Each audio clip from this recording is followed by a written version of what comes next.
And what is up, guys? This is The Breakdown. We are in episode 3, the finale for our M7 conversation. And I know you guys already know me. It's Miggy, Miggy, and we're back at it again with our favorite guest, our first guest, my certified MLBB lover boy, Bipoler. Musta? What is up, guys? Okay, I'm okay, Mickey. It's been a very fun, past few days coming out from M7. The hype is still here. We're still celebrating in the Philippines. They just recently came back from the airport, and there's gonna be like a championship party, or at least like a recognition in Mall of Asia. So Yeah, that's there's a meet actually and pretty greet. cool. Yes, sir. Yeah. And honestly, again, truly well deserved. Chokrora no more. Congratulations again to Aurora Gaming Philippines for securing the M7 title. Again, 4-0. A clean sweep against Alter Ego. But yes, I know this is a really good thing, a great thing for the Philippines. But we also have to give credit where credit is due. Alter Ego making it to the grand finals. We thought that they were just a second fiddle to Onyx Indonesia, but here they were fighting for the title as well. Though it was a clean sweep. What are your thoughts, Bipolar? I mean, looking at it in a way wherein Aurora now named non-chokers is actually such a good thing. We don't have Titans anymore in our finals, which is also something to talk about later on. But yeah, there's I have to save everything that I would want to say later, Miggy, because we have a lot to break down. Yes, sir. Yes, sir. Again, GG well played to Aurora. Congrats. And GG well played to everyone in the M Series Championship. It was a hard fought match. It was a hard fought road to get there. And you guys, though Yep. you did not finish, it's still, you got to get credit where credit's due. So congrats and GG to you guys. So with that being said, let's talk flow. We're going to talk highlights. We're going to talk storyline. And we're gonna break down the meta. And of course, with it over, we're gonna look at the future of MLBB esports. So with that being said, what's in front of you guys, if you guys are listening or you guys are watching, we are showing the knockout stage brackets. So, Bipolar, what are some of the games you want to highlight? Because I know they're all hype, and it's gonna take us a while to go through all of them. But Okay. since we all know it's hype, you guys have to watch it yourselves. I want us, Miggy and Bipolar, we're going to be discussing to you guys our memorable moments and our hyped highlights throughout the M series knockout stage. I mean, looking at it first, right? Let's start off with the upper bracket quarterfinals. Those best of threes. First and foremost, you have to put in Team Liquid PH or Team Liquid versus Aurora Yes, PH sir. there. It was a not really an upset, but it was a eye opener for everybody that um there's new kids in town, or at least like the people that we're not rooting for, or the majority of people are not rooting for, they are basically more hungry, basically out for more blood in this kind of scenario. Just because looking at this knockout stage, the matches before that was Alter Ego versus Onyx, and it's the same kind of storyline that everyone just read while it was going on. Top one seeds are no longer here. You are looking at players, you are looking at teams that are really just um gunning it for even better things, which is the M7 title. Looking at these games though, Alter Ego and Onyx, very one-sided. Not even close. Yes, it's 18 minutes and 23 minutes, but when I was looking at it, Nino was popping off, man, at the XP lane. It's crazy. And we have to highlight something here as well with the Euro pick. I'll start it off. With the Euro pick here of Alter Ego, it was so good. Plus the Fanny. This Fanny will keep on being will be mentioned a lot later on, just because this Fanny also was an eye opener for everybody that this hero is not just a cheese hero anymore. It's so reliable in a way that, in terms of meta, it is dominating. So I think my highlight for upper bracket quarterfinals. Yes, the games for SRG and Team Spirit, Aurora, Turkey, and as well as YG were good, but these two were basically a setting point for me coming into the entirety of M7. Yeah, I do agree with you actually. With the Alter Ego and Onyx match, yeah, it's a 2-0, but it was a 2-0 sending a message. Yeah. Here we go with Alter Ego. They were getting discounted. It's like, oh, they have everyone was saying, you guys will do well in the lower brackets. That was the story. But then when they push come to shove, we were like, okay, they were able to secure that game one. Okay, we know Onyx gonna bounce back. And then suddenly, Alter Ego comes out with a fanny pick in front of the Sky King himself, Yeah. Kyrie. And then I was like, yeah, I'm pretty sure, okay, they're going to be able to address this. Kyrie's going to tell them how fanny's played. He knows the ins and outs. So it's going to be something that was going to be dealt with. But the Yeah. questionable pick, we talked about in episode 2, it was the Woo. Hellcurt. It was a Hellcurt. Yeah. So, oh my Yeah. God. But then again, when it comes to these kinds of matches, you have to understand that pressure's on. People think, we don't know what the coaches are thinking. But yeah, this was a highlight. This was a highlight for me as well because of the whole Alter Ego was doing it. And yeah, shout out to Sepher, my boy Sepher. Known him, OG, Mm-hmm. OG. One really, who's been in the esports industry for a very long time. And Couple of decades now. yeah, and he's still here. He's still cracking heads, and then this is what he shows for it because he solved something. We're gonna be talking about his strat later on because it was something I was Mm-hmm. just gushing over when I was watching it because it was just beautiful macro gameplay. Yeah. And aside from that, of course, since we were talking about the first and second seeds of each region versus each other, the next one I want to talk about is Liquid and Aurora. This was a close-ish match because we could see that Aurora had a better grasp on the meta. And you Mm. got to give it to Light as well. Light's Mm-hmm. positioning in most of his games they were just on point. This is coming from Yeah. a debutant, first ever M series showing, and this is how he ends it with a title, right? And this is what we get to see in the Aurora Liquid fight. Honestly, yes, Domenkite and Edward pulled the weight, but the vision that Light was giving them was just too good. And I guess that's what I would like to highlight as well in the upper brackets. Any response, any thoughts, or shall we move on, Bipolar?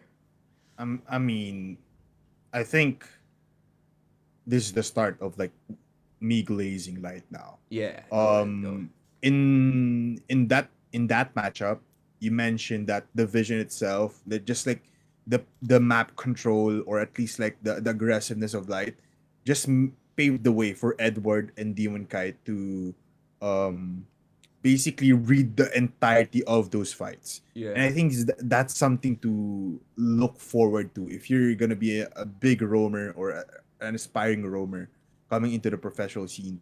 You have to be aware that you have to be this kind of like aggressive, just like light, because it's not just vision, it's not just call outs. It's micro inside a macro kind of yeah, sense. That's how I'm seeing it. So yeah, big ups to Light, but it's not yet done, Light. So yeah, it was an amazing upper bracket nonetheless. yeah. Yeah, Light was just when you he played every hero as if they were a mobile hero.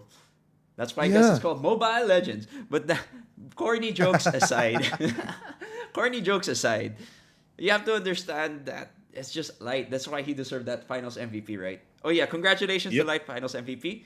And I guess with that we move on to our day two. Day two knockouts involving upper brackets. I believe it was upper brackets, semifinals, and lower brackets as well, or it was Yeah. one and two. So we're gonna talk about the upper bracket semifinals and the lower bracket rounds. So I guess for me, since bipolar kick things off, for me the ones to talk about here would be Alter Ego Aurora PH, but I'm gonna get to that later on when we're discussing meta. That's where I'll just go. I'll Yeah. start shitting. I'll start geeking out with the Alter Ego Aurora game. But I want to highlight here SRG versus Aurora Turkey and Mm-hmm. Onyx versus Team Liquid Philippines. Oh. Because it's a given Alter Ego and Aurora, that was a in terms of highlights, it's a story on its own. They beat their longtime rivals in in their respective MPL franchises or their MPL tournaments. And then they put up a good fight with each other. It was a back and forth from time to time, but at the end, Aurora Philippines sealed it. But I want to talk or SRG and the other or what they so call other Aurora gaming, because if there are first seeds and second seeds, they think there's Aurora Philippines and then there's budget Aurora Turkey. This Mm. match proved otherwise. We are seeing a 3-2 favored and towards SRG. Yeah, it's leaning towards SRG. Yeah, they won. But you have to consider Aurora Gaming Turkey. They were counted out. They were from nowhere, right? They came from a Yeah. non-Asian region. They were assuming, hopeful. If you're hopeful, they're gonna end up in the knockout stage, lower bracket. They're gonna get eliminated real quick. But here they were putting up a fight from against the team that secured MSC way back when, and they did it in such a way that they put up a fight when they needed it clean. They were clean, because you can see their Yeah. one victory. Again, there's an Ura. We were certified Ura haters. Now we are certified Ura believers. There's a 10-minute 40-second match right there. It was ended really quickly, so they were thinking, oh, SRG was stomped on. That's gonna take a toll on their mental. They were put on match point, but here again, Yeah. SRG finding it in them, and they climbed out tooth and nail, crawled out of that to secure two straight victories to secure the win. Any thoughts on this match, Bipolar? I mean, this is where we can start off the topic of individual regions outside of Southeast Asia are actually um getting more invested. They're a force to be reckoned with. They're something to look at, especially Aurora Gaming here, since our next finals for the M series will be happening on their turf, Yes, sir. if I'm right. Yes, sir. So that just means there's even recognition coming in from MLB or from Moonton itself that Turkey as a whole, as a region, as a team, is actually learning even better now. Yeah. And this is just like what you said, this is a statement piece in itself that despite them being called like the lower kind of Aurora Yeah. or like the subunit of Aurora in a way, they are not that anymore. Because you put up 2-1 already. In If this was a best of three, they qualified already towards the Yeah. semifinals of the upper bracket. So you have to look at that in a way. Plus, it was both 16 minutes on the last two matchups. It was just crazy. I'm happy that there was an Avaria Yeah. on the last one because finally Um, it came into the game where it actually did something, but it did lose. Um, but yeah, it just means that um, even the Giants, um, pun Pun intended, even intended. Giants like SRG can still be are still vulnerable to these kinds of surprises, and it's just so healthy for the ML scene as a whole, not just for the South Asia, but for the entire world of MLBB, which is pretty nice. Yeah, since you highlighted Novaria, I just want to highlight as well. It's a signature pick, TNZ on that Harley, Yeah. always putting in the work, and then it hasn't been addressed. I think they lost a match with it. I'm not too sure. We can check the stats later, but just having that, just showing that they have a comfort pick that they could play. It's a pocket pick, so they know how to deal with the meta with Harley. And let's Yeah. just say it's not that it's a it's an okay Harley. Actually, the only one you can pick off is YSS and Valentina, but they made it work. That's how well Yeah. that's how well or how fine tuned their lineup with a Harley in it is. And I This guess is yeah. I'm sorry. This is a scary thing as well. Them picking Harley and Novaria, these kinds of heroes, up against SRG, any kind of team actually, that just means they have the balls to True. actually take out a hero. That's nothing to be feared of, but they made it work. Man, Yeah. it came from a team that nobody knew could do something like this. And that's even more crazy levels into this best of five. This was actually a great match, maybe. Yeah. Yeah, that's why it's a pro and con that you're from a far flung region wherein if Yeah? you scrim, no one's gonna know how your scrims went. They're not gonna have data on you. But Yeah. the con is when you scrim, you're not gonna have a bit wide enough scrim pool to actually get a lot of learnings or gather enough data. Yeah. It is what it is, but with the coming M series, hopefully that changes everything. But we're Mhm. getting ahead of ourselves. Moving Yeah. on, Not aside yet. from that, how about you, Bipolar? I think the next one I'm gonna highlight would probably be the Onyx versus Liquid Ah, matchup. It was gut wrenching, especially for Indonesia to have their first seed be taken out so quickly by Team Liquid. Nonetheless, they're perpetual rivals because they always end up matching each other when it's crucial. What are your do you thoughts? want me to start things off? Yeah. Maybe they want me to be like no hold bars, no anything. You want me to be transparent here. I think you know where I'm Yes. going at. We already Because you know. know You guys have to watch from the the pre second episode. yeah, watch the second episode to see the frustrations in my eyes on how Onyx performed. Man, oh man, this is a disclaimer though. Onyx, I love you to pieces. You guys are amazing. You proved that so much. But goddamn, you guys were Doo like a doo. tier C team in M7, man. You know, this is basically me. When I was watching this series and even the upper bracket one against Alter Ego, it was a big question mark. Everything was for me as a watcher, as a caster, and as an analyst as well. Everything was just so questionable. Yes, they did get one round here. That was amazing actually. Plus, it was a Ruby. Onyx, you're listening to the breakdown, which is pretty nice. But man, oh man, that's just 1 out of 4. One, yeah, Yeah, one one out of out of four. four. Yeah. It in a way wherein you were already almost losing because Team Liquid was up by 2. So what is happening to Onyx? They're a top seed. They're great players, but in the entirety of M7, man, I'm not gonna lie, they were like invisible for me. It was like I we did say last time in the episode that Onyx has a chance. This might be their wake up point after losing to Yeah. Alter Ego 2-0. But what happened in Alter Ego and Onyx was just a replication here in versus Team Liquid. Like man, this is just crazy. To a point that it was a best of 5, so it just became even more humiliation for Onyx in my eyes. Man, they got YSS 3 times. They got YSS 3 times. Meanwhile, Team Liquid, they experimented in different kinds of heroes. They played with Lancelot, they played with ISS, they played with Fredrin, a signature of Carl TZ.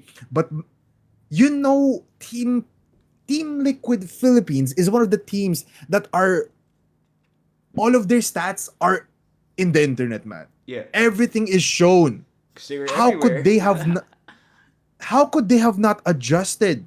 I get it for Alter Ego. Alter Ego, yeah, it was a shock, but still, right? There.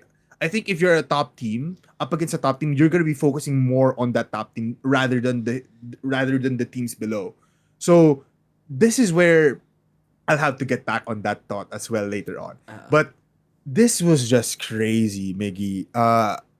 They had Freya gold lane on second game, which for me didn't really do a lot. That Yura, they had the Uranus and it lost. It lost to a no marksman lineup except for YSS, which is a kind of a He good thing melts that Team Ura, Liquid did yeah. have a marksman here. But you have Leomord as well. You have four tanky heroes in that lineup that can ultimately stomp on these two heroes that are so squishy. But they didn't do that, which is it's just so disappointing, man. I hate using that word, but Onyx and Team Liquid, I think this was one of the most matches, one of the matches that you could have said this team will win 100%. And Okay. it was on always on Team Liquid's head. Yeah, I guess I do agree with you. This was the wake up call for both of these teams.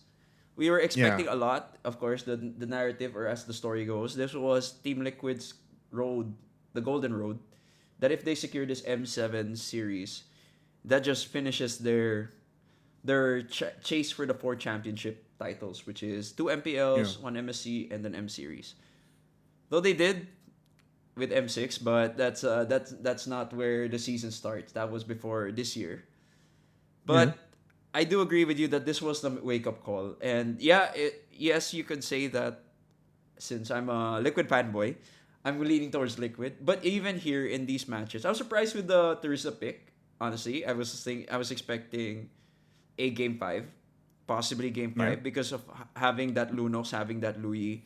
Those are heroes that just deal and burst so much, bring in so much burst Tank damage. busters. Yeah, Yeah. that's the word. If marksman shred may just burst and they bust down the tanks.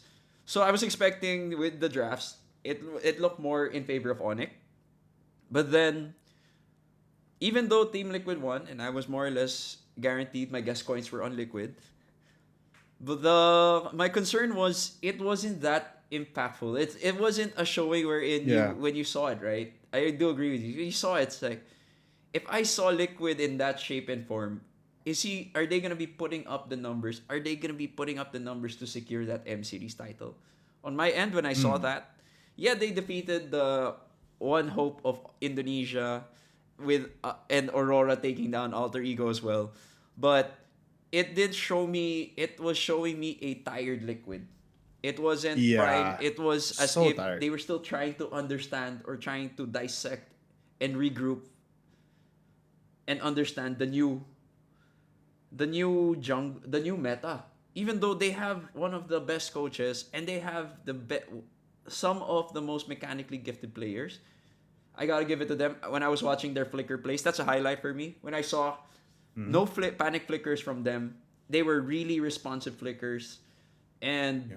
that just goes to show how mechanically and gifted they are, or mechanically great, and then their game sense was just on point because they knew that okay, if this hit me, I'm dead. So they immediately Yeah. flicker, and you can tell it wasn't out of panic. And at this point, it still didn't feel like it was the Liquid that won those three titles. But Yeah. nonetheless, GG's they were able to secure it. It was a wake up call both teams needed, but you could still feel that Liquid was half asleep going through the M series. But again, I am a Liquid fanboy, so after I saw that, I was so hyped. I was like, I want to see it. I want to see them climb, and then you know that old meme, upper bracket is Yeah. for Beavers. Beavers. Beavers. But I digress. That's it for my highlights, I guess. Do you have anything else to add, Bipolar, for the semifinals and lower bracket round ones? This is just for me, Miggy. Everyone that's watching here, I know I'm Filipino. I am a fanboy as well. But I am the most unbiased person, unbiased caster Woo! that you could hear. Because if you look at if you watch the other episodes of the breakdown with Miggy, I am always open to seeing another region or seeing other people win. Agree. And I think after seeing the entirety of M7, you can understand my point of view wherein anything can happen. And I think that's a healthy way of looking at this despite despite a lot of like our Our takes. our yeah our takes, or like despite us having our favorite teams losing, it's still a healthy way of thinking in the grand scheme of things, because M7 is a big title. And for you to have that kind of mindset, man, it is just so refreshing to see a different matchup every time, not just the same things every time. So yeah, that's just a disclaimer for me. But yeah, let's move on. I think we can talk about the lower bracket quarterfinal as Yeah, well. the lower bracket quarterfinals between Aurora Turkey and TLPH Mm-hmm. and Alter Ego versus Team Spirit. I I mean, guess you want to go first. You have anything you want to highlight here? there's not really anything to talk about here in my eyes, because last time when we predicted who will move on the lower brackets, this was basically our thinking. Assumption. Yeah. Except for Alter Ego and Team Spirit, because we're all in this breakdown, we're all Kid Bomba fans. Plus Yeah. Alter Ego, we really we know they're a firehouse. Firepower is intense, but Team Spirit also had that, but it was sleeping. Yeah. We just wanted it to wake up. The Dragons just really want hasn't woke up yet. So in Aurora Gaming 30K versus Team Liquid PH, I think this was basically one of the easiest fights for Team Liquid. Yeah. So it was a given again, just like what happened for Onyx. But I want to focus on Alter Ego and Team Spirit here, because Alter Ego and Team Spirit, again, if you're looking at a team that you don't necessarily see on like batting a lot or looking more focused on, um, one of those teams is gonna be Team Spirit, and for them to fight it all out in the first game, 24 minutes, it was a back and forth. Yeah. In my eyes, you have a Guinevere jungle, you have a Sora, and you have an Esmeralda. Meanwhile, on Team Spirit, you only have a Khalid and as well as an Alice just to be in the front line. And I think up against Alter Ego's lineup, they're all squishy. Just because you have Esmeralda, you have a Guinevere, you have a Sora as well. But Team Spirit, I love that they picked up Freya here, because this was basically, in my eyes, was their um, insurance play. Yeah. Because you have that Hayabusa, but this Hayabusa cannot do that much. You have four heroes that are ultimately tanky. Sora kind of squishy, Guinevere kind of squishy, but still tanky nonetheless. So this Hayabusa can only go for an Eve or go for like a big play to start off the team fight. So I think what Team Spirit did amazing here is that they just microed it all around. They just got whatever they wanted and extended the fight for this Freya to pop off, for this Zushin as well, and for just them to have more farm. And I think this is the prime state for Team Spirit. It was just a downfall after that. You can see 17 minutes, 11, 12 minutes. These are fast games. Yeah. And they have, again, very good heroes, except for that Harley. I do not know why they picked the Harley there.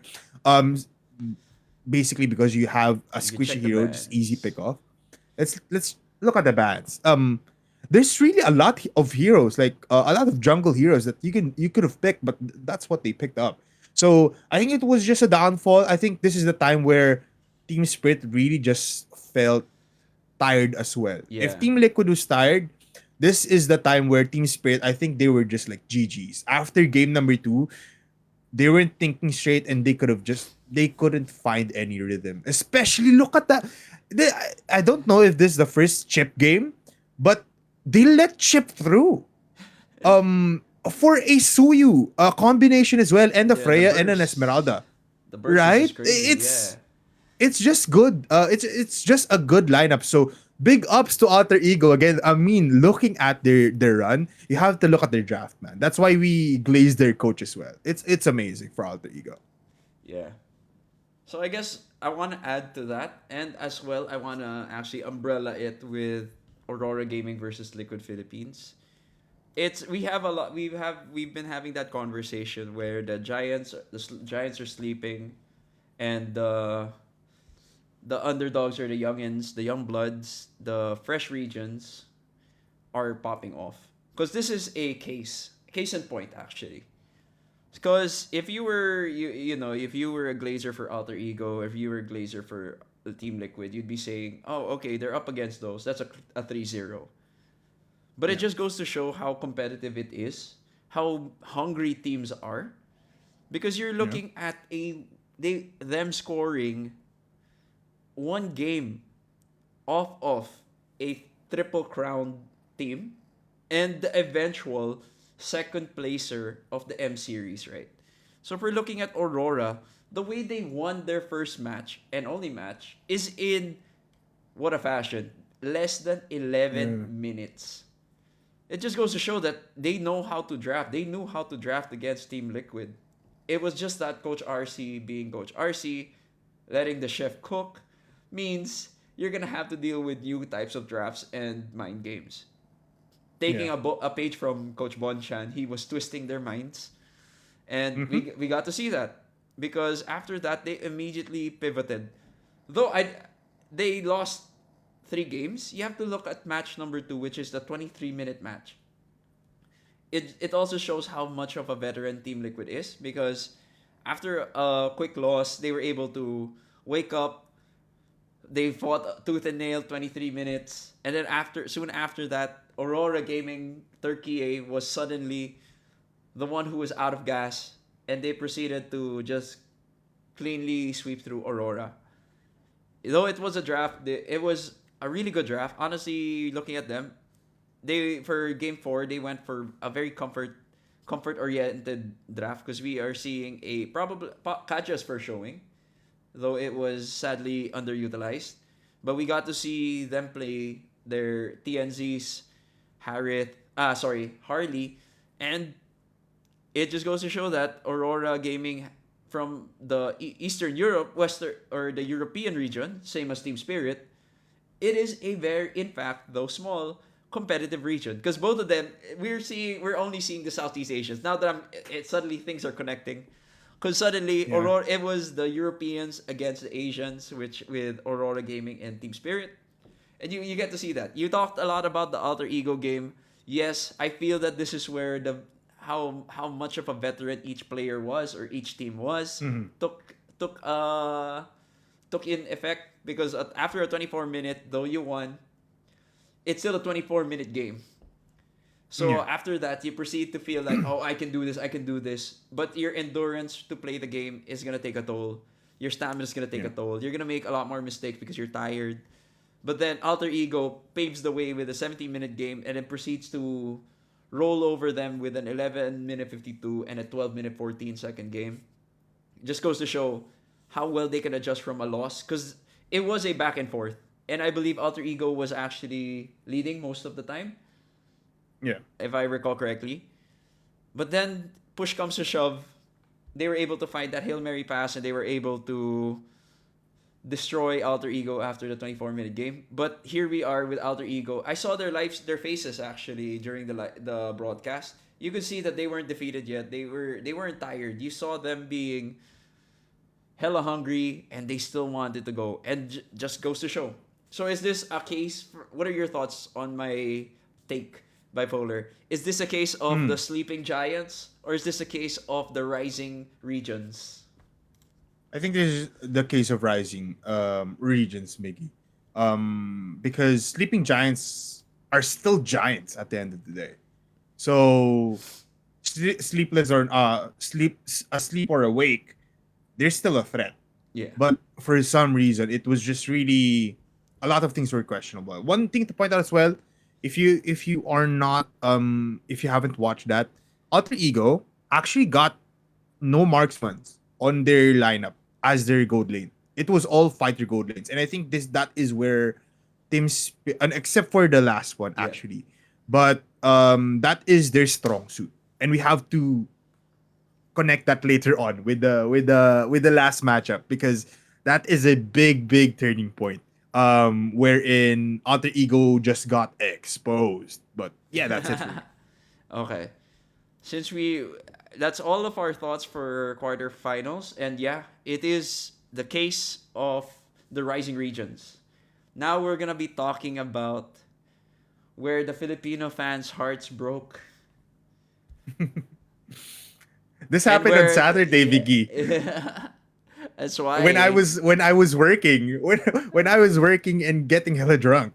It was a wake up call when I found out. you know what they say, people there are only two reasons why people drink. Some Yeah. people drink to forget and some people drink to celebrate. And we had the Yeah. case of both because we got to see Aurora as well. Actually, it was Aurora first on Friday, and then Yeah. Alter Ego, right? Yeah, Alter Ego was the Saturday, and which was preceded with the SRG fight.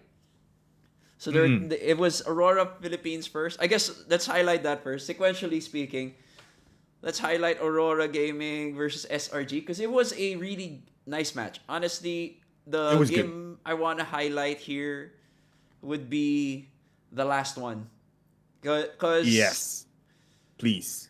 the game that game everyone had their comfort. This was, I believe, one of the few times or few series wherein Innocent played a marksman, and this time Aurora Gaming, their draft looked a bit wonky at first because you're looking at, I think this was the first Akai pick in the whole knockout Yes. stage. This was the first Akai pick because they banned out majority of Demon Kite's utility junglers because you can see that the Mm-hmm. Baxia was out and the Fredrin was out. So if they wanted to play a utility jungle, all they had left was Akai. And we got to see I'm not a fan of the Demon Guy Fanny. And this is where you can see that Aurora Gaming, Aurora Philippines, started to pivot around comfort. Yes. Though they are known for their current meta. You have your YSS, you have your assassins. They decided to go for a more micro or team fight oriented lineup, and that's why they pushed for a lot more utility. They played a bit like a mix of old patch and new patch with the Granger and Kimmy. They were still running a dual core, but this Yeah. time they had utility. They had game number 4, they had 3 tanks, but to highlight game number 5, a lot of people counted them out because of the Akai pick and the Kimmy pick. Really? Kimmy with Harith. Yeah. Because Mm. when I was looking at the I, comments, I I was I was looking at it. Of course, you gotta shill Aurora. Aurora's gonna win because they are coming. You have to think of them mentally. Mentally speaking, they lost to SRG twice. They fought at match point for game number 4 and game number 5. yeah, that's So true. they were coming from. They were the ones who are climbing or trying to reach for that match point. And a lot of people were counting them out for both game 4 and game 5 because of the Kimmy Granger and the Kimmy Harith. For the Kimmy Granger, the worry there was not having a very active lineup early game, especially because you have Yeah. you're up against a Glue, a YSS, a Harith, and a Cho. So your early game is hell if you are if you are the damage dealers. And if you're looking for rotations, who's the damage dealer that will connect with the Fredrin to make sure that there are no casualties, right? So that's why they were counted Yeah. out.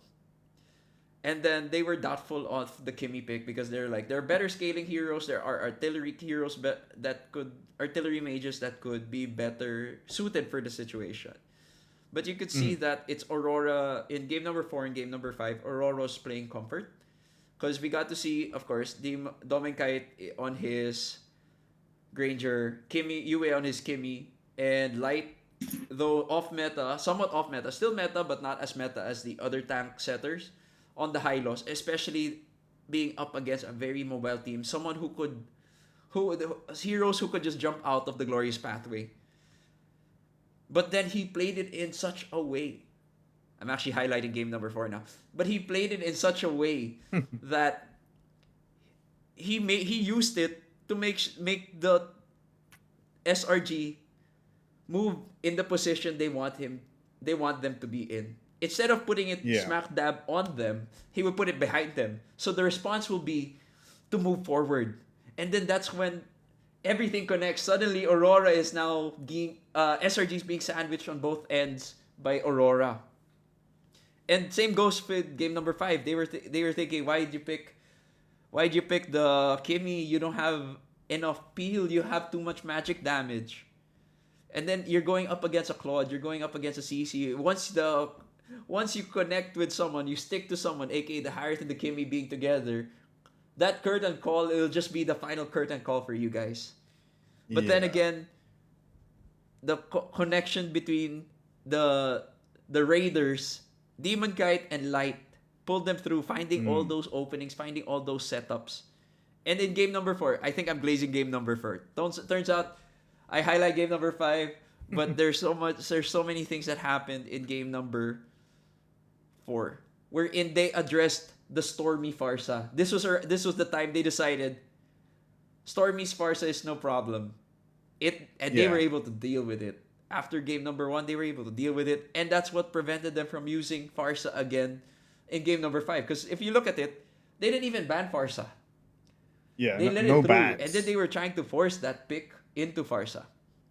But yeah, I guess that's what I'd like to highlight for the Aurora Gaming and SRG match. The game 4 and 5, it was just masterclass on playing the game itself. It wasn't about clicking buttons, it was about playing the game itself, macro speaking. Yeah. I mean, it was amazing to see, honestly. A 3-2 in favor of Aurora from a very, very, very hard game from game number 2 and game number 3. But I think what works for Aurora Philippines, Aurora, is that despite them having double marksman in the mid lane and as well as the gold lane, is that yes, we're highlighting light and as well as the gold lanes and the junglers as well. That combination with light is amazing. But I think some people don't necessarily realize that you can make this work, that double marksman setup, as long as you have a connection with your XP lane and as well as your roamer. Yeah. Because a lot of things happened, not just in this match, but even in the finals, which we'll later talk on. I'll talk even more on, is that your your double marksman is farming, but your XP laner and roamer are controlling the game for you, which was pretty nice to see. That you have this kind of team so flexible and so kind of playing still outdated metas, but they make it work just because of the synergy of each player when they are together. Even if it's just a duo, Yeah. I think they can battle it all at a 2v4 every time, especially if it's Edward and Light. So it was just beautiful to see. So, and this will later come on into the finals. But yeah, 3-2. This was a another statement piece, Miggy, because everyone just became shocked that it was a clean comeback coming in from Aurora. Yeah. Including me, because I thought SRG was gonna. Yeah. There was a chance. Yeah, My I top wasn't. three. I wasn't. My top 3 was, yeah, we are Filipinos here, but of course, game recognizes game. As long as you show Yeah. us a good game, everyone is worth the respect. There's no trash talk. Well, Yes. there's some. It's disappointment coming from a good place because we know that they Yeah. could do better. Yeah. And yeah, the SRG here, the Aurora was just giving. It Yeah. was it was crazy to think that that's what was gonna happen, and I was glad that I was able to see the whole series. And with that, we go down to the heartbreaks and heartaches. The reason why Bipoler was drinking himself to the night away. Yeah. No, no, no, no, no, no. I'm just No, no, kidding. I'm no, just no, no, kidding. no. We are here looking at Alter Ego, Team Liquid versus Alter I don't Ego, even want to look. I don't even and want to look. SRG versus Alter Ego. So Bipoler has very strong emotions about this. So I guess I'll kickstart things off since as I did with the SRG and Aurora.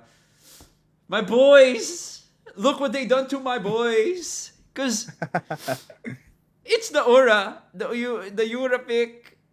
It was out. It was Yeah. insane. The games.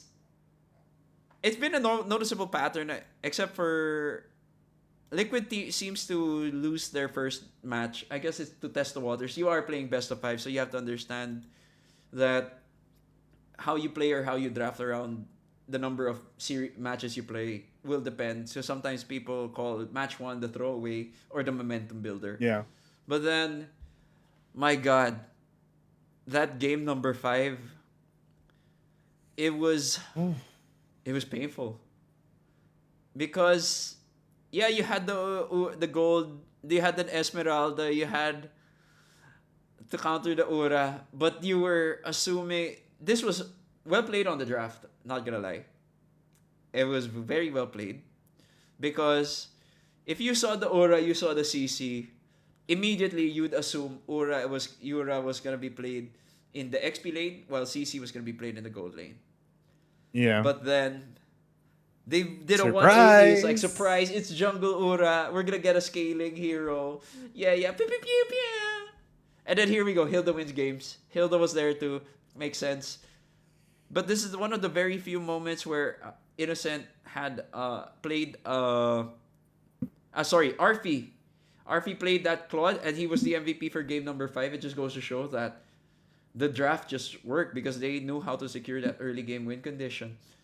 Or rather, their late game win condition. Because this was a 20-minute match. Again, it was Liquid. It was Liquid facing that dilemma again. This is the second time they got stomped on or bullied for a match point by an Aura. Last time what Yeah. happened, it was SRG. SRG dealt them another one, gave them a loss in the Swiss stage because of that Aura pick versus the Granger. Again, they had no way to address it.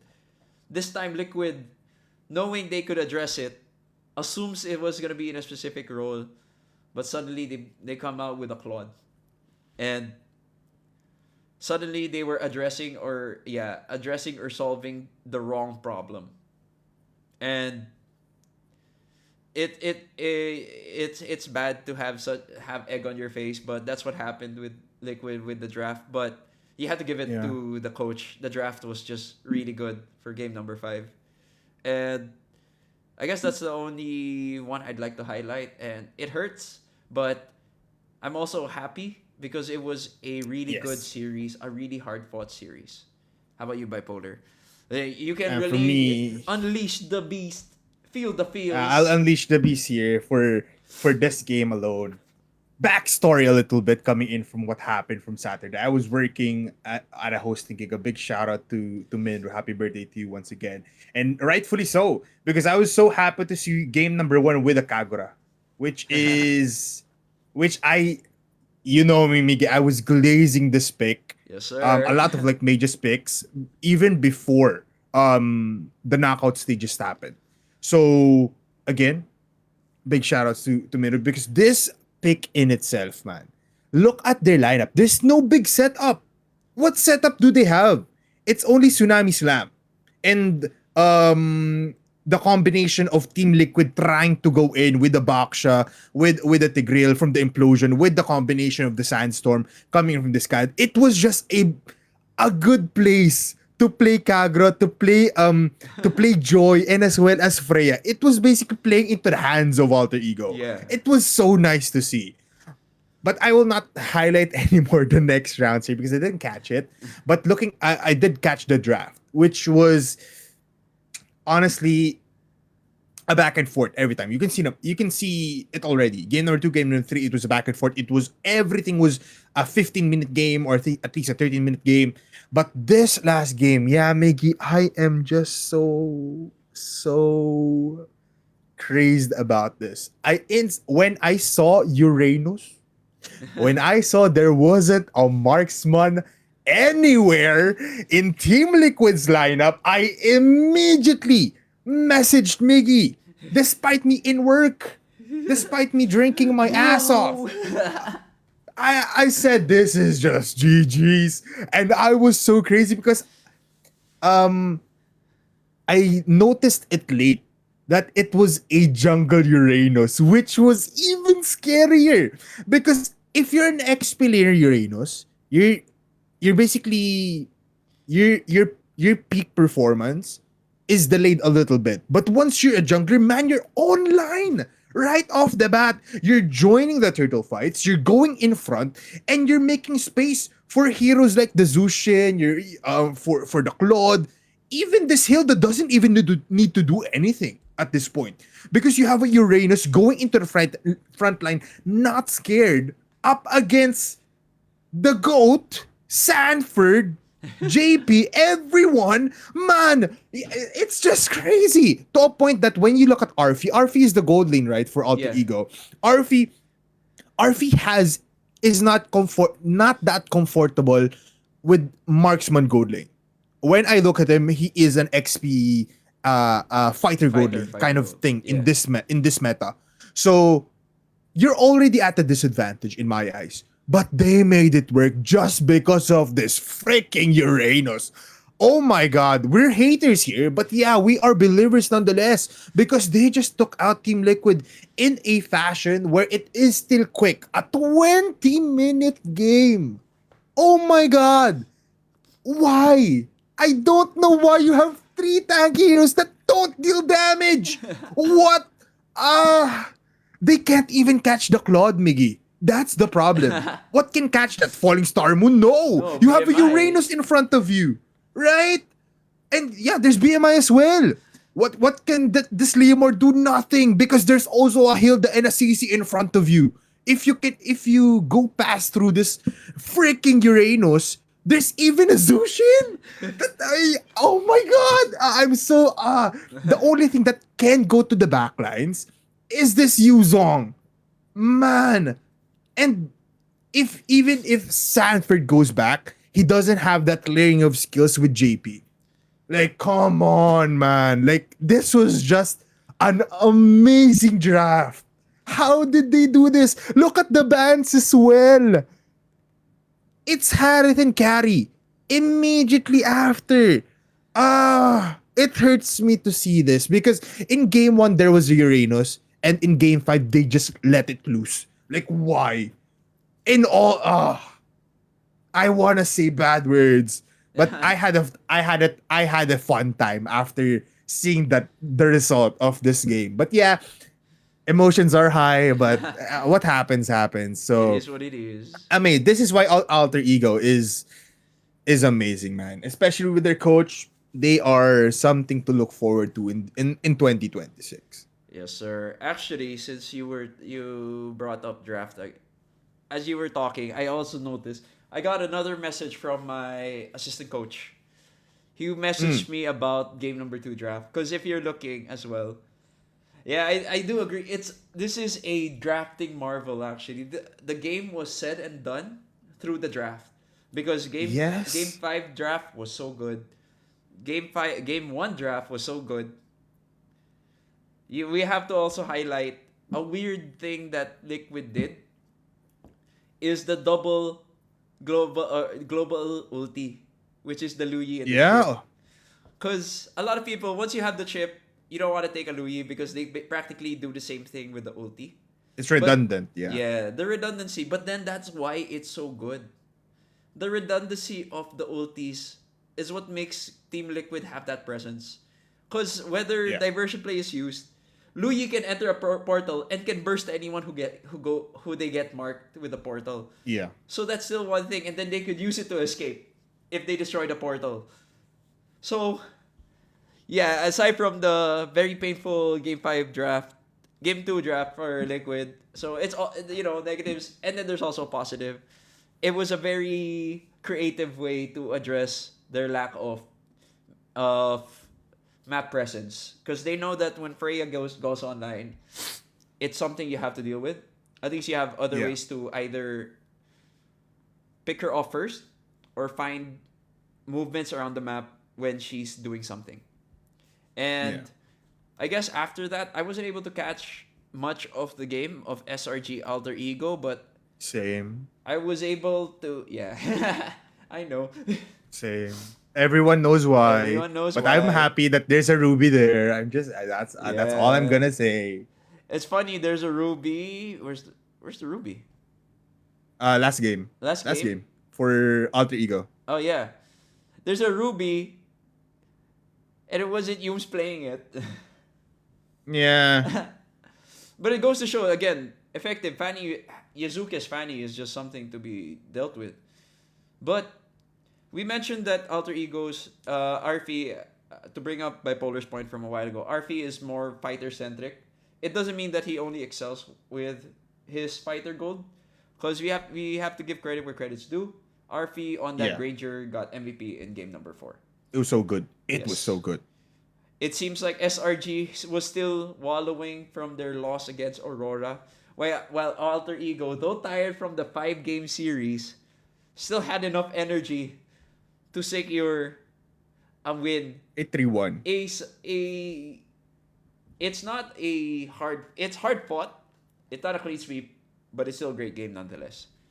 It's as if they were already warmed up. So that's why I was expecting better performance in the grand finals. So we are now in the grand finals. We're talking about Aurora Gaming 4-0 against Alter Ego. And wait, let's fix that. There we go. So you guys could see as we talk and yap about it. Look at that. It Look is a at 4-0. It was a dominant performance. Yes, Alter Ego was had brought strats that had to be addressed. But with Coach MTB, with how the Aurora played, you know that they studied up. They did not take the 2-day break they had chilling. Yeah. That's why I was thinking when I saw this, like probably it's gonna be a game 7 or 6 games because you're looking at 2 days of non ML like competitive ML, just scrims possibly, just studying. So your fingers get cold. Yeah, the nerves get to you versus a team that played and defeated giants. Of course, their momentum, their confidence is up because after the game one loss, if you they pan to the faces of Alter Ego, they were all just calm. It's as if it's like, it's a Yeah. setback, but we can bounce back. We can bounce back. Each game loss, except Yeah. on the third. The third game, you could see their faces. They were drained. They were tired because this was an Yeah. under 11-minute loss. They were still they started feeling it. A lot of people were making errors. Though Nino had been, for example, Nino, I want to highlight him. Very Me consistent as all well. throughout the knockout stages, but then suddenly he was playing very greedy, very aggressively during the Alter Ego Aurora game. He was diving into 4, he was diving into 3, with no way for his team to connect to him. And Yeah. that just goes to show where sometimes it's a mental game. You end up with you make mistakes, you fumble a lot of skills because of the nerves getting the better of you. But it doesn't mean that he was a bad player. He just had a bad showing during the grand finals where it mattered. But it was still great showing nonetheless. It was a 4-0. It just goes to show how much Aurora Gaming wanted that M7 title. How about you, Yeah. Bipoler? What are your thoughts on this game? For me, I'll be quick here because I only have three things to point out. Yeah. First of all, what a character on Nino, man. Nino Yeah. is he's my new kid. He's my new Kid kid Bomba. bomba. I am amazed for Nino. And just like what you said, he's consistent in knockouts. But in here, I think the plan was basically Nino, do your thing. And Yeah. then let's try to capitalize on that situation. But it really didn't happen, especially with the forces of Aurora. Second point here is what I did point out before. Edward and Light combination. Yeah. Wow, oh wow. Just look at the MVPs, man. Light, Edward, Light, Light. Their combinations, man. It's not really a double marksman setup anymore, but this is where a two-man offense can defeat a four-man wall. Yeah. That is what I saw these entire 4 games. It was Edward and Light making intense plays in the middle of these 15-minute games where it really mattered. Like after that, the map awareness of Aurora instantly. Oh, they gotta pick. Everyone's low. Let's go and dive everybody. Like instantly, if Light sees anyone or if Edward goes in, those two players just keeps on going. The pressure is so high that Alter Ego cannot breathe. So I think everyone's looking at Light, individual players for Aurora, but for me, once I watched that, it was just Edward and Light playing a show, playing like their lives depended on it. And for a man that has 2 M7 titles and a man that has debuted only once, and this was it, what a combination, man. Yes, sir. Enough of Kite Brothers. Go for Edward Light. Holy Mother of God. That is amazing. Third one is what was I gonna say? Yeah. I think the entirety of the teams, this is my third point. The entirety of the teams were not expecting Aurora to be the finalist. Yeah. That's why it's a 4-0. I think every other team, as well as every other team, um, was just focused on battling Team Liquid and Onyx. So they prep I for think those. they're yeah. Basically, they tunneled vision. Yeah. They had tunnel vision on two of the top teams that had so much media output just because we have the GOAT, just Yeah. because of Onyx being so powerful, that they did not prepare for Aurora Philippines. All they know is that Aurora is chokers. And that's a very, very bad sight. Because Aurora just took care of that. Man, look at the other fights. It's 2-1 on Team Liquid, 3-2 I know 3-1 on Alter Ego. It was almost every match except for SRG was a sweep. That's why I think no one was prepared for Aurora, and that just makes it easier. That's why it's 4-0, Miggy. Yeah. I guess that's why with it's funny how, when we as a society we like making stories, we like seeing patterns, we like seeing connections. And it's so clear cut with the M7 knockouts that there was that one unifying theme, and it Yeah, it goes to show it's really it not it you're only as good as your last match. It's yeah, really the ones who are hungry, the ones who strive, who wants it more, because all of these teams are great. You could say that they are on equal footing with each and every one of them, because we saw Alter Ego, who got counted out, destroyed, defeated, not destroyed, defeated Team Liquid Philippines. We yeah. see Onyx lose to Alter Ego, then proceed to lose to Liquid. It just goes to show that on the main stage, it's really who wants it more, who's hungrier for that victory. And I believe that's what happened with Aurora. It just happened to be their moment, that time where they were like, we have something to prove. We have this chip on our shoulder. We want that win. And they proceeded to do it. They did their homework. They pressed their skills right. They had the right attitude, mental attitude. They were in a good place, and they just wrote that. And they succeeded in winning the M Series title. Much deserved. And with that being said, that is our wrap up for the highlights and story of Woo! M7. Now we're moving on to the breakdown part of the breakdown. Let's So this go. is our quick. We always do this. This is our top picks, but we're doing it a bit differently now. We're gonna be doing a defining picks for M7. So these are your picks. If you think this hero, if someone asks you, what do you remember about M7? We're gonna talk about who our memorable heroes were per lane. So I'll get Okay. started. So I guess for the gold lane, if I were to think M7, I would first think of Claude, because he was one of the Mm-hmm. most played junglers, I believe. Let us check the stats. Yes. Sorry, marksman. He's actually the most played hero of all time in the M7 in statistics, but we'll go knockout stage.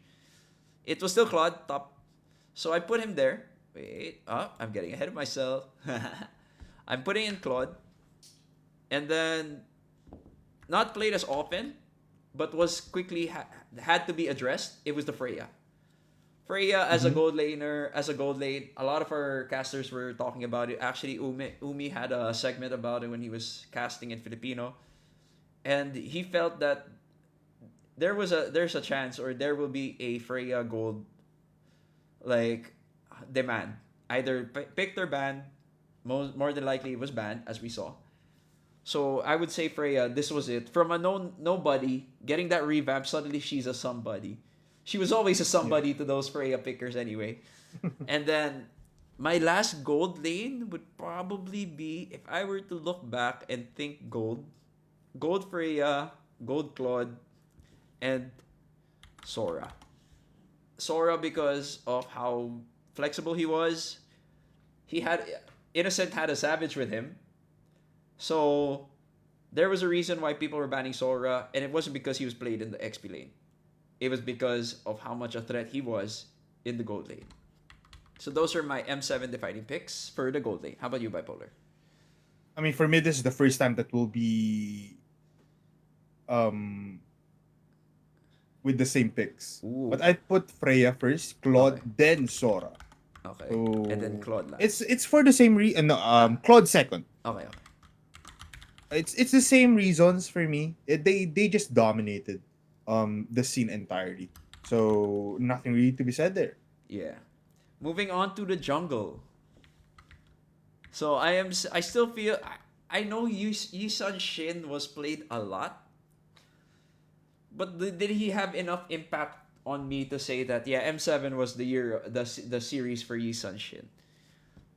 Cuz the jungle did not have as much variety as it used to, but then Mm-hmm. its variety is a lot better now because utility is a lot more viable. So I think that's Yeah. why I'm gonna be putting it there. No, in no particular order. I'm probably putting in Fredrin. How do you spell Fredrin? Red RN. RIN. Double N. Okay, Fredrin. Yi Sun Shin, of course, because he's a mainstay. And who's my lad?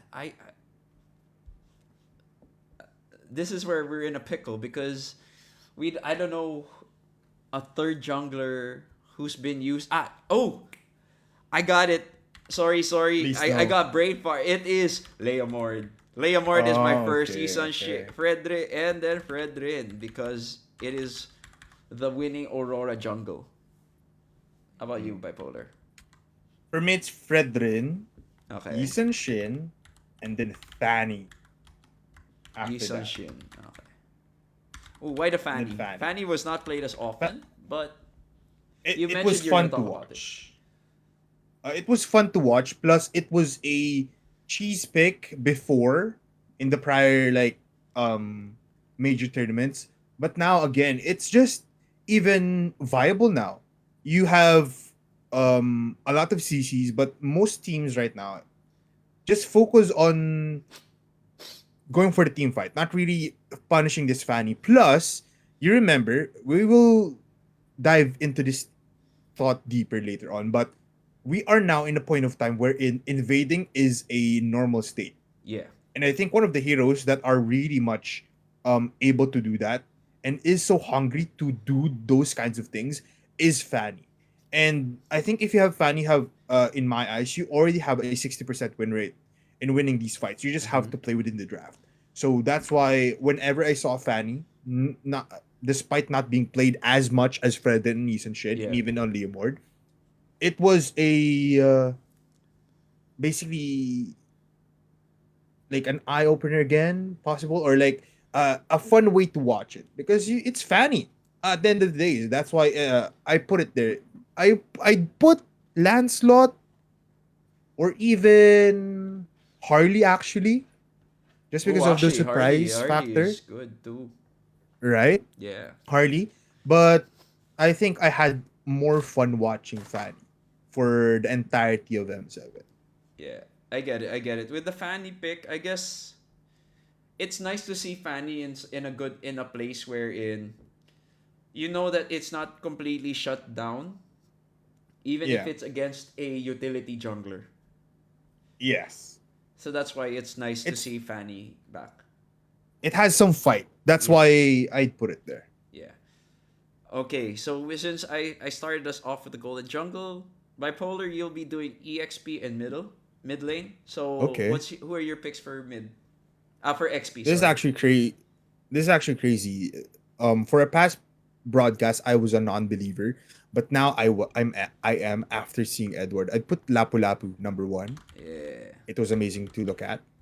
Number two, I'd put I'd put Uranus number two. Yeah. I don't want to be biased though, because if I was so biased, I'd put Ruby there.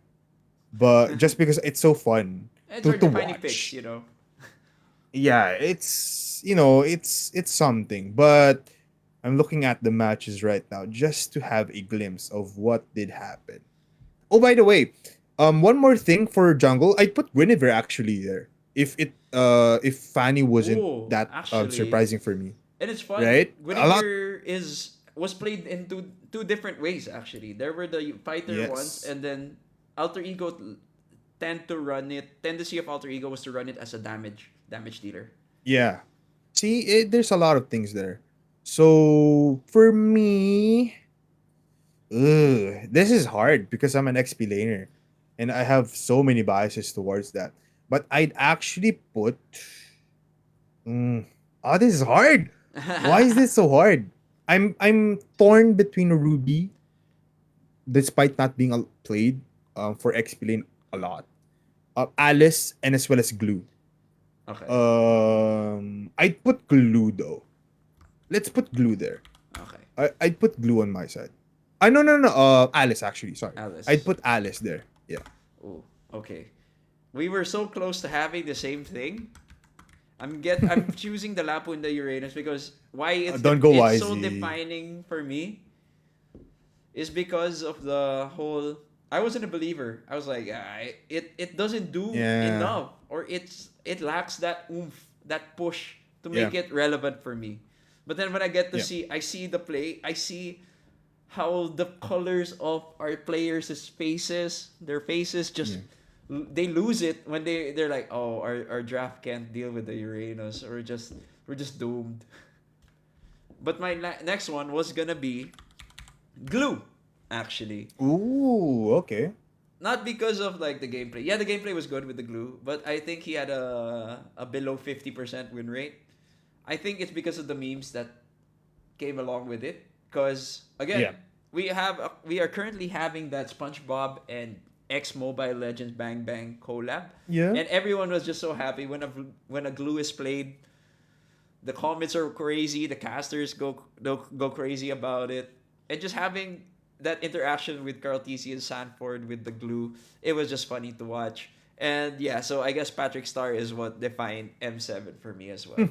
Because everyone's like playing edgy characters, anime characters, and then Yeah. suddenly you see Patrick Star walking down the lane, right? So that's probably why it's an M7 defining pick for me. And then passing it back to you, Bipolar, who do you think for mid? Because I know you Hmm. also have strong opinions about mid. Uh I love doing this segment of the show. These three lanes, XP, mid, and Rome, are I love them to pieces. I'd put Kagura number one. Of Just course. fun to watch. Amazing. Number two, I'm so actually pissed. I actually want to see if Savior was picked. It was never picked, right? I think he was played once. He was played once, but not in Once knockout stage. it was from the wild cards, right? If Let me I'm check. right. Savior. Oh no, Or maybe Savior we're was both not picked wrong. over in Right? No, no, no picks, right? So yeah, it was sad.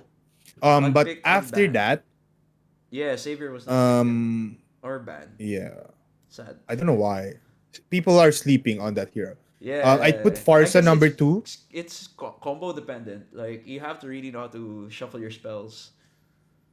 Yeah, I was banking on the changes where the ranged minion had more gold, Yeah. so more activation timer. Uh, But yeah, I see.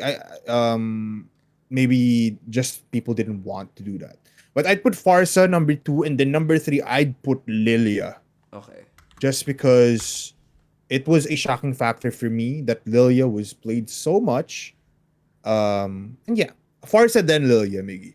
So Kagura, Farsa, and Lilia. It was just fun to watch. Plus, it was tide turners, these heroes for me. And Kagura, Lilia, and Farsa. Farsa. Okay. Yeah. Okay. For my mid lane, yes, for one, I will say Farsa is up there because it's the whole. If you were watching a lot of SRG games, it's Stormy. Every time you see Yeah, it's just Stormy. when you see Stormy play Farsa, you'll be like, oh, why they give him why give it to Stormy? Or it'd be like, oh, okay, I guess SRG wins this game because it was just every single time he played Farsa, it was a master class. It was, I think, who were they up against? He had two straight games without any deaths. That was in the Oh, knockout I think I know stage. that. That was against not SRG. Sorry, Aurora Yeah. Gaming. He played Farsa three straight times, or the last two games that they played with Farsa, he did not die at all. So it was just a wake up. He was just awake that time. My second gold mid laner would probably be. This is hard. If I was talking about the lack of variety in the other roles, for me, mid, everything So many seems like things. everyone has to have it in their hero pool. If you're a mid laner, this has to be in your hero pool. That kind of stuff. Oh, Zetian. Zayshan was Oh yeah. slept on a lot, or they felt that she was lacking in terms of damage. Because she does not scale as strong as the other mages. But a lot of people always said that she was just a +1 to Yi Sun Shin. But then we get to see Zeishan on her own put up a fight as a viable pick because of her survivability and because of that Fury of the Phoenix that she could just unleash to either save her teammates or set up a team fight. Especially if Mm-hmm. they like grouping up together. That's why you play the Zeishan. And I guess my last mid laner is Kimmy. Kimmy.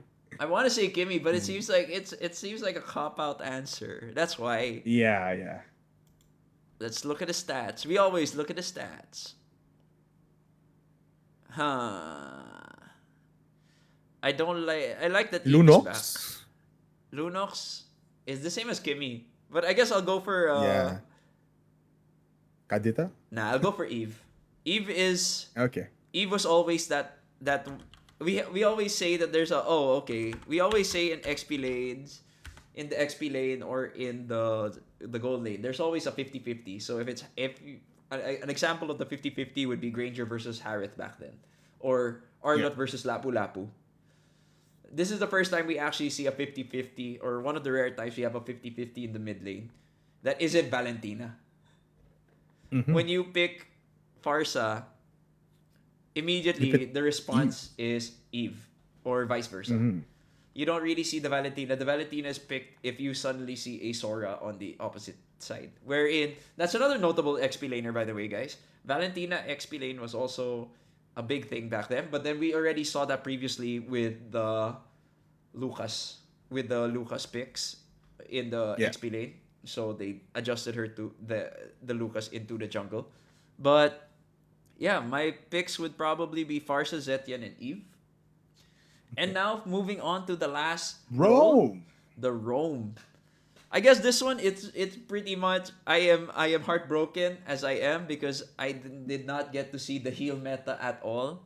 The enchanters were Yeah. never prioritized. It hurts, but I'm a tanky setter if I'm a roam. So my favorite picks for that would probably be, surprisingly, though I am not a Cho believer in the ranked games. The way everyone is playing Cho in the roam position during the M series, when there you can see it that okay, I forgot which game it was, but the casters were like on copium, I think. It's like, Mm-hmm. the team fight's gonna be turned around if Cho gets the pick off on the backline, and they did. They proceed to do so, and it just makes a miracle play for them suddenly. So that's why Cho will probably be there, and that is the finals MVP. That's the skin finals MVP wants, but I don't think that's what's gonna be picked. We're gonna be talking about our predictions later, but my next picks would probably be a setter. My setter would be. Who would my setter be? They played a lot of Cho. They played a lot of Kalea. They Got to played catch as Gatot well. Kacha. I think this was the year of the pickup, so I'm gonna put in Kalea.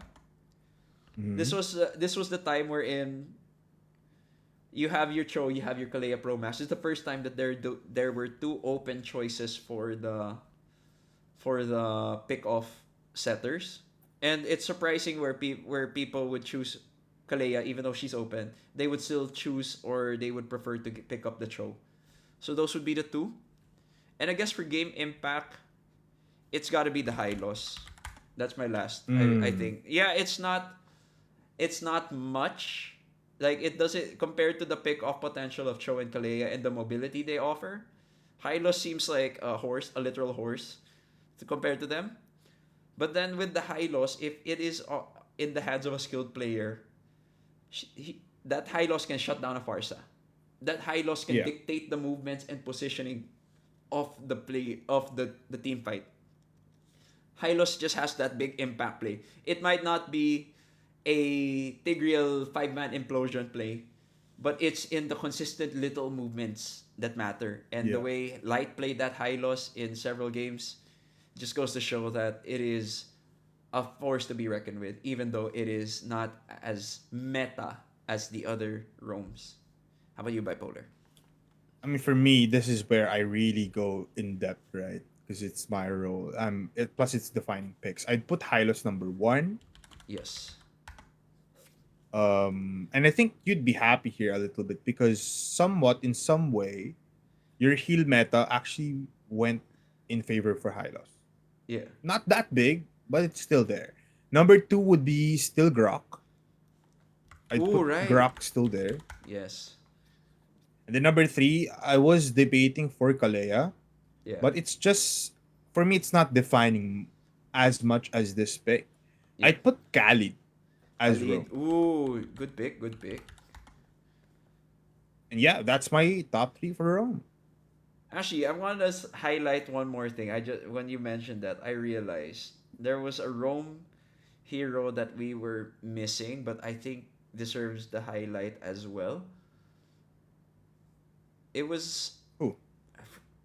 it's on the tip of my tongue. We were discussing her a lot. Her? Ruby? Nah, nah, Ruby? nah. I'm trying to remember. I'm trying to remember. Cho, Kalea, Hylos, Grak, Khalid.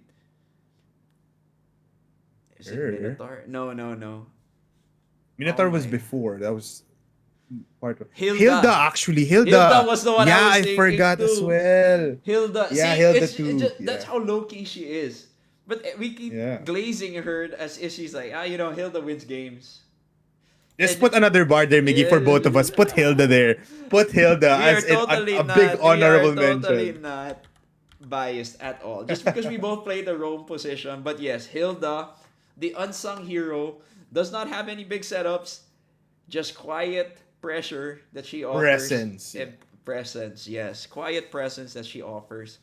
And that's why Hilda is that force to be reckoned with. And we thought because it was defining because see, actually scratch that. I'm putting Hilda in. Hilda instead of Hylos because of that presence. The whole we had that conversation. The map doesn't matter. Hilda will just always Yeah. be a threat, a presence that you have to deal Yes. with. So there. So those are our picks.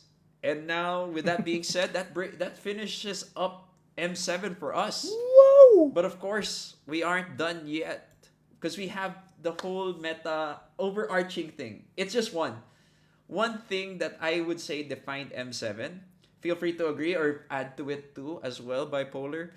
But I'm showing you guys. Wait, I'll turn off our cameras for the meantime. And I just want to highlight this. This is the game between Aurora and Alter Ego. Their first face off before they met in the grand finals. And I feel Okay. like the meta that defined M7 for me is the early jungle invade.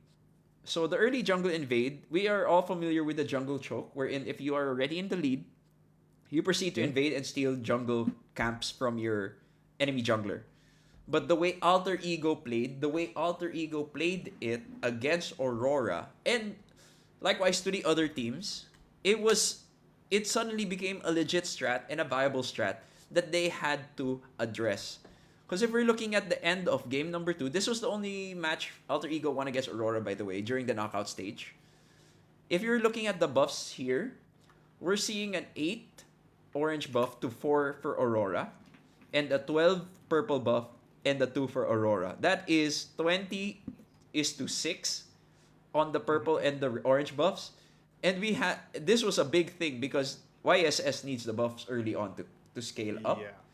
And this just goes to show that the early jungle invade meta is existing and it had to be dealt with because if Aurora did not solve that problem, if Aurora did not put it in their arsenal, which they did in the grand finals, they wouldn't have been able to secure the game or the games they played. Because it also happened with Aurora on the other hand. Aurora somewhat addressed it with that come from behind win eventually because of the 18-minute game, 17:52. It was 24 is to 10. Alter Ego was delivering the early game pressure through the early jungle invades, taking out the jungler immediately. Because Yazuke on that Fanny, as Bipolar will be talking about later on or adding to, was just the perfect hero for the early jungle invades because that's what her kit is made for. So this was the defining meta for me for M7 because this was a whole problem arose. It has to be addressed within the tournament for you to secure that championship, and that's what we saw. So for me, the defining meta was we found that out early in the late knockout stages already was the early jungle invade, which leads to a choke, which leads to a snowball. How about you, Bipolar? What is your take on my thoughts? For me, I do agree with you, but I'd like to dive in deeper. For you to pull off this kind of aggression, this kind of early game pressure, you have to have a jungler and a roamer that is very much active in the early game. And the perfect combination here for me is a Fanny and as well as a Cho or a Hylos. Just because if you have a very mobile, which most of junglers are, even Yeah, if it's like utility junglers, you always have to look at your roamers. If your roamer relies on their ultimate a lot, example like Ruby, or who else is a hero that is ulti dependent, like Badang. Like these are past roams, right? yeah, But these are ultimate dependent heroes in the roam position for them to be useful in a sense, full on useful. They will not do as best of a job of executing this kind of playstyle. But if you have Hylos, who is not mobile but doesn't really rely on Glorious Pathway in the early game, all you have to do is be tanky, be there, be the presence. Just like Cho, yes, he is mobile. He's not that tanky, but he is mobile. They have pressure built in within them with just two levels or at least a level. So for you to do this kind of playstyle, and I do agree with you, Miggy, that this kind of playstyle did define a lot as well on M7. You just have to have a jungler and a roamer that is not ultimate dependent. Look at yeah, that, man. Alec in this a game number 4, they did get defeated, but the total of like jungle creeps that you jungle minions that you took was so immense. And it was just enabled by these heroes that are so mobile, so agile, so early, right off the bat online. It just gave them ways to do it. But I think after early game, mid game to late game, I think anyone can win at that point. Because yeah, if you don't use that kind of use this to its full extent to a way that you don't to a way that you dominate the gold lane and the XP lane to you put them up to 5 deaths every time. I think that's the proper way to do it. But if you can't do that, I think you will be having a stalemate in the mid game, then battle it all out in the late game. That's what happened here, I think. yeah. So I guess I do agree with you wherein it is just the early game, but then you are able to shut them down. But you have to be able to capitalize or understand how to capitalize the lead you're Yeah. building up. Because you could get the chokes early on with the buffs, steal 4 buffs, give or take. But if you're losing the team fights, you're losing objectives over it. It might not be the what's gonna win you the game. Yeah. But it was a problem that Alter Ego brought up, and it was up to Aurora to secure and solve that problem. And Yeah. that is what we thought was the meta defining moment for M7. And I think that wraps up our defining picks and our throughout.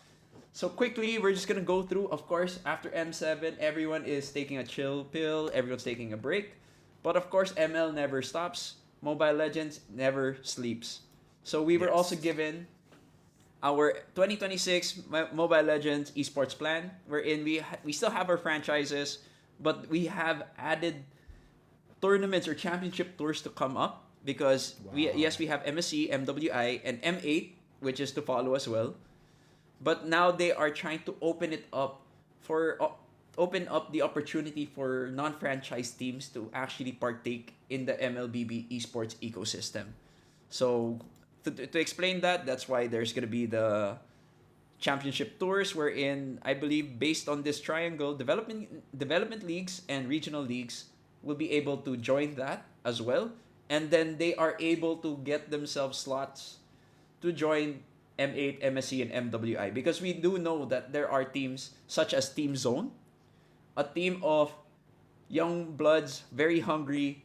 They did not have any sponsorships, but they were given Yeah. the opportunity to be part of the wildcards, and they proceed to go to the Swiss stage. Though they were eliminated early on, it just goes to show there are talents out there, fresh talents that we are just overlooking or we have Yes. yet to scout out. And yeah, so that's the championships and everything. That's the development, and we have a quick calendar for you guys. 2026, right now we're taking a break. Everyone's gonna be taking a break, but I believe there are gonna be small tournaments here and there. We have to just wait and see. But the first half of MPL will be happening late March to June, with MSC being MSC MWI early July to early August. Second half of MPL August. We have Asian Games. We have the new eSport ENC as well now, and second half of MPL, and then MCT and M8 in the next year.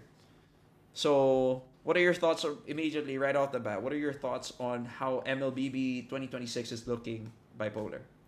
I mean, just like before, right? It's gonna be a healthy year Yeah. of MLBB. Pretty nice. One thing to point out though for the Filipino fans out there of MLBB, there will still be MDL, so please do watch out for that as well. I think so. I'm just speculating though. Um, a big shout out to Mutan themselves. Please take us, me and Miggy. We are ready. Just a side note, a little bit. But yeah, the roadmap is pretty nice. Looking at it though, I am excited for MSC and MWI just because it's EWC. Plus, it's in the mid year basically, so a lot of people will be having vacations and stuff at that point. So that is very nice. But I'm also looking forward to the start of MPL because with what happened in M7, I think everyone will be excited to see what kind of storylines will be happening for each region, which is pretty nice. Yeah, I did. Sorry, your audio was kind of soft in the end, but Really, yeah, I didn't quite I catch check. that. So you're excited for MPL? I'm excited. Is it okay? Yeah, I'm excited for MDL, right? There's still MDL for the Philippines, and yeah, please do take us, me and Miggy. MPL is pretty fun since it is happening just 1 month at least, or at least like yeah, 2 months after this episode airs. And for EWC, man, it's MSC and MWI, another clash of the Titans. In in in EWC. So that's yeah, pretty fun. But yeah, hopefully we do get more storylines here because with what happened with M7, it's gonna be crazy. That's what I'm predicting. yeah. Just been so competitive, and I guess what's nice since you did bring up MDL, it is nice to mention that there is after you win MDL, there are opportunities for you out after it because a lot of Yeah, people are put off because the formats of MDL and MPL are very different. We yeah, have very a different. global ban system here in MDL wherein you can only play one hero one time every series. But it's nice to see that when you get to MDL or there it mentions here development leagues and regional leagues, there is something to work towards. So if you win Yeah, that, chances are you're fighting for seeds, fighting for slots to be entering the championship tour. And we might be seeing MDL or development yeah, teams competing in M8, MSC, and MWI. If we're yeah. looking Up at to this properly, if EWC. we're looking at this correctly. So Yeah, that's it just means MPL, the MPL esports scene just got a whole lot more competitive because yeah, suddenly now there's a door that can open for opportunities to fight at the highest caliber. So I guess with that being said, that's our calendar wrap up, and we saved the best for last. The host country for the wild card stage will be Thailand, but there's a Yes. kicker. So this is gonna be happening in the late December's or the early December's, but it's just gonna be happening December, and then after that comes M8. First Yes. time it's gonna be out of Asia. It's gonna be in Aurora, Turkey's territory. It's gonna be in Istanbul. What are your thoughts on this, Bipolar? I mean, we're actually going worldwide We're now, which is pretty. global. We're global now, baby. It's gonna be insane because just a big shout out to Hans, right? I watch his Yeah. videos. So in Hans in, um, basically what happens here is that it's a lot more incentive for players for orgs that you're not really bound to just an EWC title, an MSC, Yeah. an MWI, an M8, or like MPL wins, right? You're going to different countries as well, and that in itself adds more incentives, adds more benefits for of to win basically. Yeah. Because I think after 7 M series, this was bound to happen. Yeah. And finally in M8, um, a lot more things will be changed, and hopefully the production level will be higher. A lot more things will be tenfold, which would just be even more healthier, and it just opens more doors. If we're opening doors from the triangle before, from the pyramid, Miggy, this just opens even more doors, um not for esports as a whole, but for MLBB in itself, because Yeah. again, we're worldwide now for Mr. M8, which Worldwide. is pretty nice. Yeah, it's crazy to think that we were a lot of people were saying the numbers we are inflated when we're talking about viewership, but this just goes to show that MLBB is here to stay. We have yet to Yeah. hit that ceiling because the viewership on every match was crazy, was insane during the M series, and now we go worldwide, and especially with the championship tours. These are not just in Southeast Asia. We have East Asia, we have EECA, we have Americas, we have EMEA. It just goes to show, and expecting soon in the future, it just goes to show that MLBB is here to stay. And I guess to final finally conclude this podcast, I guess, or this video, this breakdown, Yes. if you could wrap up this whole conversation, M7 and all, the past, present, and future, what word would that be? For me, ooh, mm, I have a lot of things in my mind, but I won't say them. I think number one would be deserved. Deserved. Would deserved, yeah. Yeah. I think it applies on the people that lost Yeah. and as well as the champions. Yeah. So I'd go deserved. Okay. On my end, it would probably be, since you went for deserved, I will swing the other way because Mm. I was thinking hungry, but then that's more or less the same thing. It's, I'd say, competitive. Mm. Whether you're looking at it, the game wherein people are fighting or competing against each other, the regions are suddenly, the level gap between the skill gap between the regions are getting smaller and smaller because everyone's learning the game and they're learning it differently, so it addresses different things. But it just goes to show how competitive MLBB is as well. Now that Yeah. we are actually outside of we are outside of Asia. We are moving towards Eastern Europe. We're talking Istanbul here. It just goes to show that for me, the word for to wrap everything up is competitive. Mm. So that's our one word to describe this experience for Bipoler. It's deserved. And for me, it is competitive. And with that being said, thank you guys for listening to The Breakdown. Wait, Oh, wait a minute. I think you're forgetting something, Miggy. ooh, you are right. Thank I you think for you're bringing it up. forgetting. We have yet to have our Nostra. I know M7 is done, Yeah. but our Nostra, which hero is gonna be Mm. the M7 skin? Mm. Who's the Finals MVP skin? And who's the championship skin? Bipolar. For me, I'm so tired of Cho. But Light said that I actually love, again, as roamers, right? Yeah. I'd actually love Hylos to have um the the finals MVP skin, and I do agree with Aurora, despite not it being Not played being by used. them. Yeah, not being used. I'd put Aurora just for the statement itself. Just for the statement itself. Just to put Aurora in the map of MLBB. And yeah, Yeah. that's basically it for me. I guess on my end, as much as I know Flight is the finals MVP, I want like a Lapu skin, a Lapu Lapu skin, and a Fredrin Ooh. skin.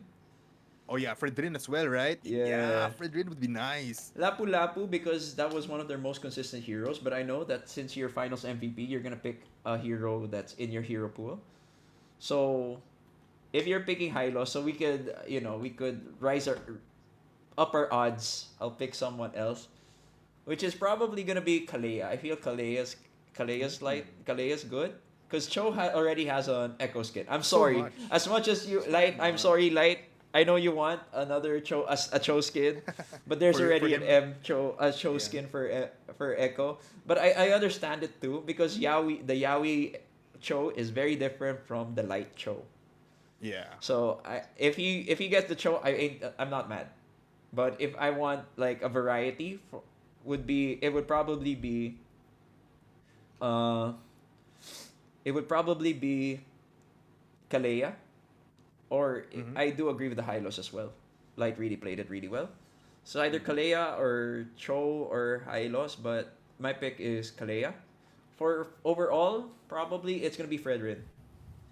Ooh. Fredrin because yeah, Demon Kite played a hella lot of Fredrin, really good. They only dropped one match, I believe, with Fredrin. And I think it's also to pay respects to their elders, right? Because Wise is Yeah. also a Fredrin player. They Yeah. already have the Estes. Might as well give the duo, the VY tandem, the Fredrin as well, right? Yeah. I just want to add more, Yeah. since you did agree with Hylas, right? Just imagine, and I'm predicting this. If Hylas does pick, imagine the glorious pathway. Yeah, it's an Put Aurora. no, it's not just Oh, Aurora, right? Like the Aurora, like yeah, Borealis, the Aurora but Borealis, it goes like that, right? on the rectangle itself, there's like a light show that puts up Aurora dot light, like his uh, name and his hand. It would be so cool, man. Like ooh. just an honor towards light would be so nice. That's why I think Hylas would be nice. Yeah, the lines would be like lights within. Yeah, dude, that would be so cool. Yeah. That would be so dope.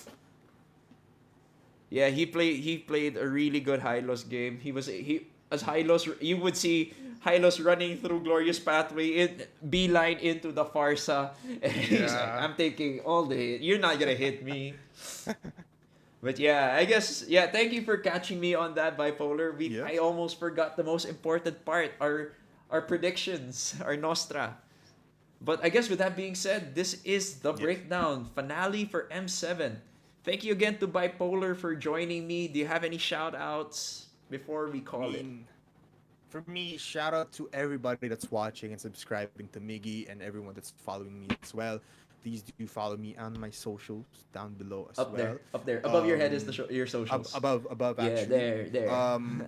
I would actually like to big a big shout out to Minro as well. We've been talking about her a lot just because of Emma as well, and we are actually actively watching this. And as well as to the entire Moonton Philippines, please do take us. Please do Please. take us. We're so ready. But yeah, it's been fun, Migish. Big shout outs to you as well. It's been an amazing 3-part podcast. Yes, sir. At first, we thought it was gonna be a one-time thing, but then people just kept wanting more, and here we are. We Yeah. are finally closing the chapter on M7. Again, thank you, Bipolar. You can see his socials in my description box. If you like this type of content and you want to stay posted and updated, check us out on our socials.